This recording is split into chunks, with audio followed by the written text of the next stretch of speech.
And joining me now is India's G20 Sherpa, former Chief Executive at Niti Aayog. Amitabh Kant joins me. Amitabh Kant, what does this really mean, taking over the G20 presidency? If I were to ask you your primary objective of the government of India over the next 12 months, what is it that you hope to achieve with the G20 presidency? So Rajdeep, G20 is important because it accounts for about 85% of global GDP and about 75% of the global trade. It also accounts for a third of the global population. Now, in the past, if you look at it from the history of GDP of several global challenges that have occurred, G20 has played a very critical and a very significant role, whether it was the 2008 financial crisis or the establishment of the Financial Stability Board or the Basel III norms and so on. More than that, it brings together all the top leaders of the world.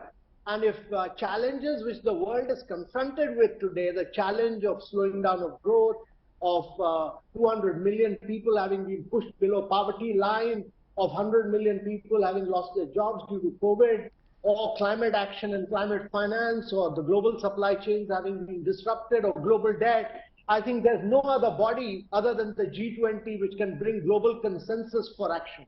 When I look at your slogan for G20 presidency, one earth, one family, one future, what does that really mean in concrete terms? I come back to it. What is the message India is really sending out there?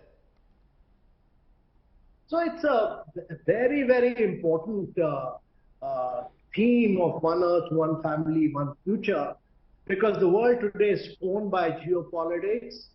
There are challenges on fuel, food and fertilizer. There is a huge challenge of countries crumbling apart because of global debt. And therefore, what it really says is that we are all part of one cosmic web, and that there is university in diversity, that there may be different geographical distances, there may be different economic models, there may be different political philosophies, but eventually we are part of one cosmos, and therefore all of us need to work together for citizens of the world, and that's important, and that's been highlighted by the Prime Minister in his editorial today, that eventually all countries need to work together to find solutions to the problems of the vast number of people in the world, and that is really the key message of Vasudhaiva Kutumbakam. But that sounds again good. But the truth is that while we talk of this one cosmos, you've got one G20 member, Russia, which is at war with Ukraine. You've got China with its expansionism. You've got the global fault lines over a possible recession blowing up in the next 12 months. Aren't all these big concerns? How is India actually going to play a role in ensuring that these global economic and political fault lines don't widen further? So last year, in fact, when Indonesia, one of the emerging markets, held its presidency throughout the year, there was no consensus. None of the meetings could come out with a communique. It was feared that there would be no communique. And eventually in Bali, finally, we negotiated for over 5 days from morning 6 o'clock to night. We could arrive at a communique, and it was a fairly ambitious communique which brought together not merely the G7, but all the emerging markets in Russia and China together. So, and that was endorsed by leaders. So leaders have this big ability to rise above issues. And to my mind, that is the critical thing, that if leaders get together, they have this opportunity to interact with each other, and then they are the ones who will solve global problems of tomorrow. And I'm quite sure that during India's presidency, India is probably the only country which has been, which is able to discuss, debate, interact with all countries of the world. And it is a country where the Prime Minister has gone on to say that this is not an era of war, this is an age of diplomacy and dialogue. And therefore, I think India's Prime Minister will play a very critical, a very significant role. And to my mind, his leadership, that G20 presidency has three critical things to my mind. One is the political narrative and the personality of the political leader, which is important, and the development work that is being done within the country. The second is the content which you build up as you drive the broad priorities of G20, which we have done. We've prepared the content, we've sent out the issue notes, we are opening them up for debate and discussion at the Shepra meeting on 5th and 6th. And thirdly, how you conduct the G20, that is in terms of the logistics.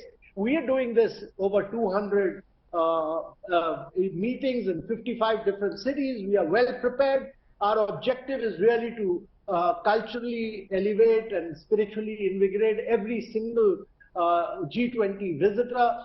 They may come as the representative of their country, but we'd like to send them back as a brand ambassador of India. So on all three fronts, we are fully prepared. We are fully prepared, and we would like to do it with clockwork precision, with great amount of efficiency. You know, you're speaking about organizing 200 events over the next year across 55 cities in the country. One criticism that is coming from the opposition in India is that the G20 will be used as a platform by the BJP government, the Modi government, for the 2024 elections. There's a controversy over the logo. The G20 has the lotus, which has attracted criticism from the opposition, which says it's similar to the BJP symbol. So is this G20 not just about brand India, but also in a sense about marketing brand Modi and brand BJP ahead of the 2024 elections?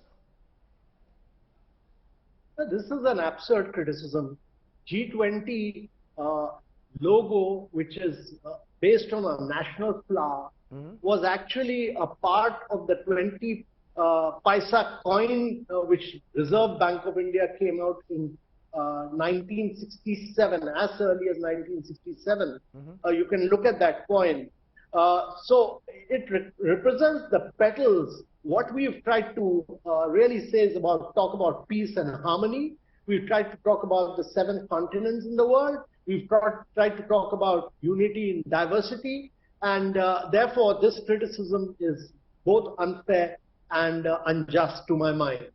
Secondly, about doing the events, it's important to, when you do events in 55 cities, you're really improving the quality of infrastructure in these cities. You're preparing these cities to host these people. You're promoting India as a great travel and tourism destination.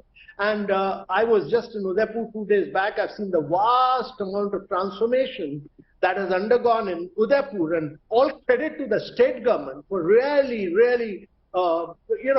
doing a remarkable job of Udaipur in the last several weeks. And therefore, what I foresee is that every single state will be an active participant. This will be done in the utmost spirit of cooperative federalism. You know, I want to come back though to the critical question that of dealing with China. Part of the G20, according to Pankaj Saran, former deputy NSA, this will be India's biggest challenge as G20 president, dealing with an expansionist China, China pursuing a zero COVID policy that has resulted in unrest in that country. How does India actually ensure that China acts on all its commitments that it makes at G20? No, we'll work together like we work with G7, we work with Russia, we'll work together. And I think it's not just the challenge in G20 is to bring consensus around a vast number of developmental growth issues, financial inclusion issues, etc. And I'm quite confident, I'm absolutely confident that we'll work very closely with China so that we are able to evolve consensus on a vast range of issues. There are not only, this is not the only challenge, there are many other challenges. And I'm quite sure we'll adopt a very positive, very constructive, very forward-looking approach. The Prime Minister has said that India's presidency will be very decisive, it will be action-oriented, it will be ambitious, and we'll live up to that. You know, in conclusion, listening to you, it seems that this is going to be a mega event, that all is very well. But is there any concern, any downside at the moment, particularly, as I said, we are heading towards a possible global recession? I kept mentioning China. Is there anything that we should be worried about, any global headwinds that we should be worried about as we go ahead through this, through the 1 year as G20 president? No, there are very many challenges which will unfold as we go along. Many things are not under our control. We don't know how geopolitics will play out. We do not know whether there will be another set of health challenges across the world. We do not know what is going to unfold before us 10 months, next 10 months before we have the Leaders Summit, and then another 2 months after that till the 1st of December of next year. But we are very well prepared. We will continue to face challenges as they come along. We will confront them as we come along, and we are determined to come out victorious. Let's leave it there, Amitabh Kant. We wish you and all those organizing the G20 to showcase India to the world the very best. Let's hope that it is much more than just another event, that it becomes actually showcasing India in all its diversity. Appreciate your joining us here on the news today. Thank you so much.